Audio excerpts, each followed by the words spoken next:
अब 120 रुपए जो पेट्रोल ले रहे हैं उसका भाव हम 15 रुपए लीटर करेंगे।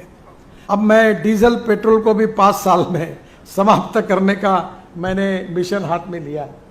इलेक्ट्रिक स्कूटर हमने लाई, इलेक्ट्रिक कार लाई, इलेक्ट्रिक बस लाई, अब इलेक्ट्रिक ट्रक आ रहा है, इलेक्ट्रिक ट्रैक्टर आ रहा है। और अब देश की जनता एयर कंडीशन बस में घूमेगी, टिकट रेट 30% कम होगा। और मैं अभी स्विट्जरलैंड गया था, ऑस्ट्रिया गया था, वहाँ बाहर निकलने के बाद हवा लेता था तो ऐसा लगता था कि मैं रसगुल्ला गुलाब जाम खा रहा हूँ। और यहाँ रहते तो दिल्ली में जाते 3 दिन में इन्फेक्शन हो जाता है। नागपुर में अभी मैंने एक बर्ड पार्क बनाया, वहाँ आम के पेड़ लगाए, जामुन के सब फलों के पेड़ लगाए, पर नियम बनाया कि कोई इंसान इसको नहीं तोड़ेगा। ये जो पेड़ होंगे ये केवल पक्षियों को फल खाने के लिए होगा। ऐसा बर्ड पार्क अब हम तैयार कर रहे हैं ताकि पर्यावरण के दृष्टि से हम उनकी भी रक्षा करें। मुझे और एक खुशी है कि हमने जैसे पेड़ों में काम किया है, विशेष रूप से काफ़ी बड़ी लिस्ट मेरे पास है कि क्या क्या काम किया, पर अभी हम लोग ऑलरेडी नर्सरीज में और तैयार कर रहे हैं और बड़े प्रमाण पर ये पेड़ लगाने का काम करेंगे। इसके डिटेल्स मैं आपको सबको जरूर दूंगा हमारे वेबसाइट से। पर इसके साथ साथ हम पर्यावरण की रक्षा करने के लिए और भी इनिशिएटिव हमने लिए है। हमने बाम्बू, मैं आग्रह से कह रहा हूँ कि रोड के बाजू में बाम्बू लगाइए। कुछ जगह तो बाम्बू की ऐसी टनल, जो पेंडॉल तैयार हुआ है ऐसी टनल तैयार हुई है। और बाम्बू ये सबसे ज़्यादा कार्बन डाइऑक्साइड लेता है। रोड पर डीजल और पेट्रोल के कारण प्रदूषण होता है, और अब प्रदूषण को बचाने के लिए हमको अब बाम्बू जैसे ट्री लगाएंगे तो हम बड़े प्रमाण पर रक्षा कर सकेंगे। और अब मैं एक अभियान चला रहा हूँ कि बाम्बू लगाइए अपने खेत में, और मैं 3 चीनी मिलें चलाता हूँ। और मैं मराठवाड़ा और साखर संघ को भी, वसंतदाता शुगर इंस्टीट्यूट को भी अपील करने वाला हूँ कि गन्ने के भाव से हम बाम्बू को खरीदी करेंगे। और ये जो कोयला है 16 लाख करोड़ का हम इंपोर्ट करते हैं, इसके बजाय हमारे थर्मल पावर प्लांट में हम बाम्बू यूज़ करेंगे। 1 यूनिट के लिए फ्यूल कॉस्ट जो होती है वो 1 रुपया 10 पैसे कोल की आती है। और गन्ने के भाव से अगर हमने बाम्बू खरीदे, हमने वैसे मशीन डेवलप की है कि हम बाम्बू का 3 mm से 20 mm तक के टुकड़े तैयार करेंगे, 18 mm तक, और वो बॉयलर में डालेंगे तो हमारे देश को ये 16 लाख करोड़ का कोल इंपोर्ट करना पड़ता है, इसकी ज़रूरत पड़ेगी नहीं। हमारे वेस्टलैंड पर, हमारे 2 खेतों के बीच में जो धुरा बोलते हैं उसके ऊपर बाम्बू के पेड़ लगेंगे। और 1 एकड़ में भीमा बाम्बू जैसे लगता है, उसको 200 टन बाम्बू होता है। अभी पाशा पटेल के पास यहीं आपके मराठवाड़ा में उन्होंने करीब 50 लाख प्लांट तैयार करके रखे हैं। और वो किसानों को, सुधीर मुनगंटीवार जी ने, कल ही मेरी उनसे बात हुई, उनको मैंने 2 बातों के लिए आग्रह किया, उसकी योजना वो बना रहे हैं। एक कि बाम्बू के प्लांट जो है, बाम्बू की स्पेसीज जो अच्छी, वो हम उसके जो सैंपल्स है वो किसानों को कैसे दें, उसमें कैसा कंसेशन दें, और जो बाम्बू तैयार होगा उसको किस प्रकार से मशीन देकर गांव के युवकों को उसके टुकड़े करके हम पावर जनरेशन के लिए यूज़ करें, ताकि ये कम से कम 1.5 से 2 लाख करोड़ की इकोनॉमी बनेगी और गांव के युवकों को इसमें रोजगार मिलेगा। हमने बाम्बू का वणी से वरोड़ा यहाँ क्रैश बैरियर तैयार किया है लोहे के बजाय। और अब मैं देश में उसका प्रचार कर रहा हूँ कि एक्सप्रेस हाईवे पे हमारे किसानों के बाम्बू का क्रैश बैरियर लगेगा। जो वेस्ट लैंड है उसके ऊपर हम बाम्बू की, पर यहाँ हमारे एडिशनल कलेक्टर साहब बैठे, फॉरेस्ट के अधिकारी बैठे, मैं उनसे अनुरोध करूँगा झुड़पी जंगल, वन जमीन जहाँ एक भी पेड़ नहीं है, वहाँ बरसात में अगर बाम्बू के पेड़ लगाएंगे, और वहाँ बाम्बू अब ग्रास है, और ग्रास काटने के लिए अब शासन की परमिशन नहीं लगती। इसके लिए सरकार ने वो जो बाम्बू को प्लांट करके कहा जाता था वो निकल गया है, और इसलिए ये बाम्बू की इकोनॉमी हमारे देश में विकसित करने का हम प्रयास कर रहे हैं। हमने बिटुमिन में 7% प्लास्टिक डालने की बात की है, ताकि हम पर्यावरण की रक्षा करें। जो वेस्ट टायर है उनकी रबर की पाउडर निकालकर 15% बिटुमिन में डाल रहे हैं। हम करीब डांबर इंपोर्ट करते हैं, करीब 30 लाख टन। अब उसके बजाय रबर पाउडर डाल के उसका उपयोग करेंगे।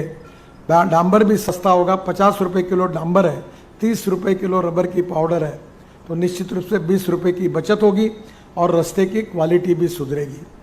इसके साथ साथ हमने 1000 से ज़्यादा अमृत सरोवर बनाए।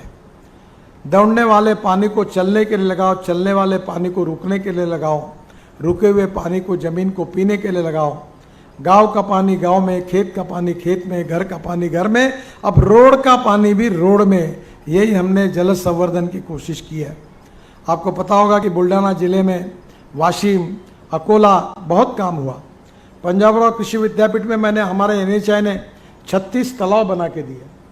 वेटरनरी यूनिवर्सिटी में 8 तालाब बना के दिए।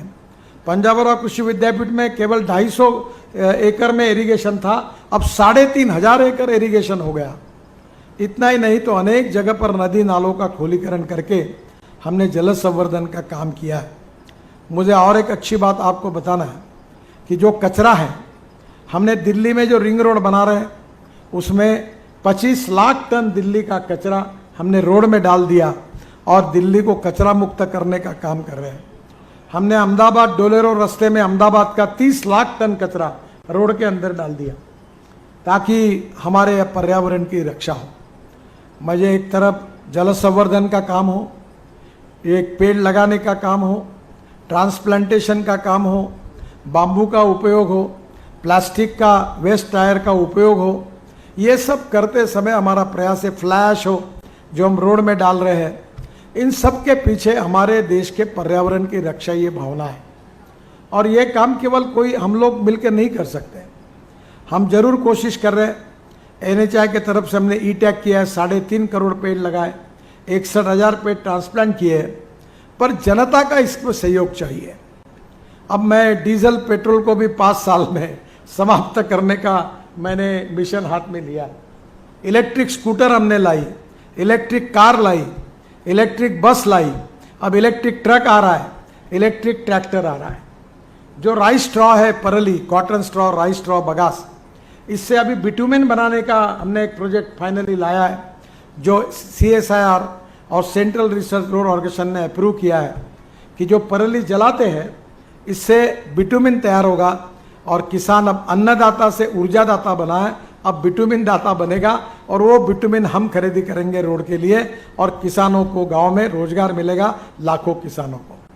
तो मेरा आपसे यही अनुरोध है कि अब हमने परली, पराठी, तुराठी से CNG बनाने के प्रोजेक्ट लाए। 135 प्रोजेक्ट देश में काम शुरू हो रहा है, 26 प्रोजेक्ट शुरू हुए, मैं खुद डाल रहा हूँ।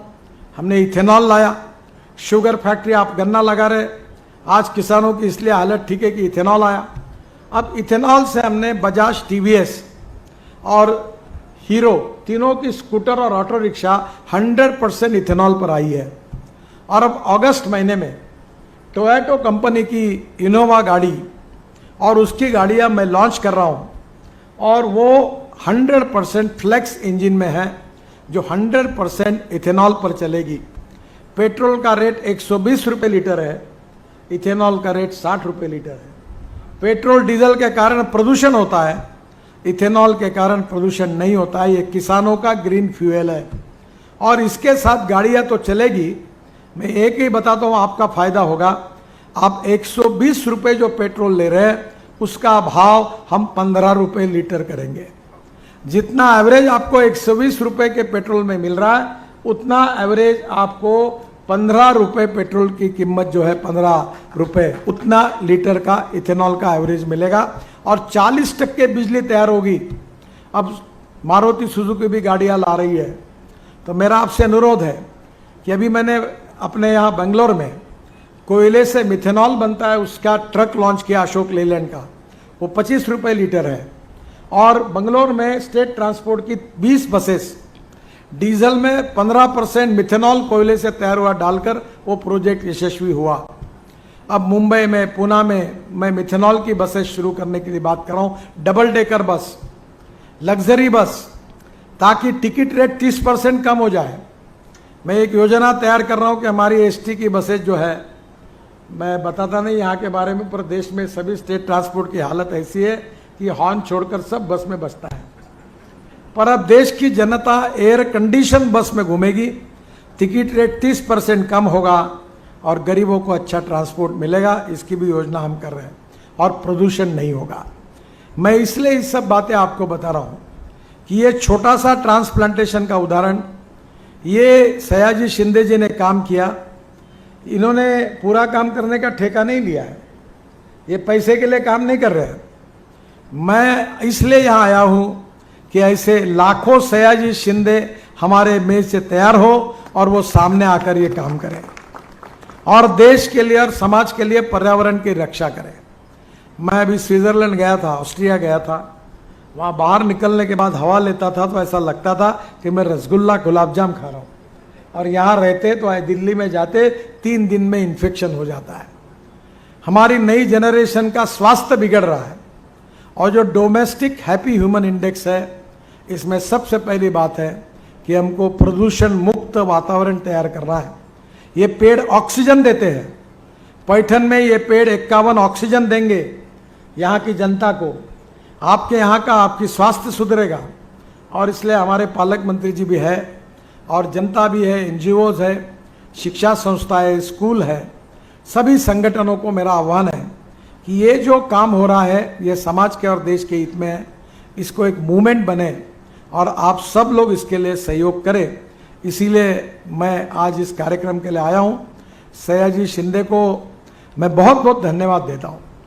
उन्होंने 51 पेड़ का बहुत अच्छा ट्रांसप्लांटेशन किया, और ये पूरा इतिहास डॉक्यूमेंट्री के रूप में एक पिक्चर लगकर यहाँ रहे, लोग यहाँ आए, यहाँ और अच्छा डेवलप करे। कुछ ज़रूरत पड़ेगी फॉरेस्ट वालों को तो हम NHI से मदद करेंगे। और यहाँ एकनाथ मंदिर में हमारा ये ज्ञानेश्वर महाराज का जन्मस्थल वाला तालुका है, यहाँ लोग आएंगे तो निश्चित रूप से वो यहाँ भी ये पार्क में आएंगे, ऑक्सीजन लेंगे, सयाजी शिंदे को भी याद करेंगे, NHI को भी याद करेंगे, और अपने शहर में ऐसा ऑक्सीजन पार्क ट्रांसप्लांट करके हम बनाएंगे। ऐसा संकल्प करके जाएंगे तो ये भी बहुत अच्छा फ़ायदा होगा। मुझे आज आदरणीय मंत्री जी ने कुछ काम बताया। पहला काम तो ऐसा है कि पैठन से पंढरपुर पालकी मार्ग जो है, इसमें लैंड एक्विजिशन के कुछ थोड़े बहुत प्रॉब्लम थे, अब वो दूर हो गए हैं, और दिवाली तक यह रास्ता पूरा होगा, और इसके इनॉग्रेशन के लिए मैं निश्चित रूप से आऊँगा। बाद में छत्रपति संभाजीनगर पुणे ये 8 पदरी रास्ता है, axis control, Mumbai Aurangabad Sambhajinagar express highway. प्रधानमंत्री जी के पास हमारी भारतमाला 2 की नोट है, वो मंजूर कैबिनेट की मिलने के बाद तुरंत इसका काम शुरू करेंगे।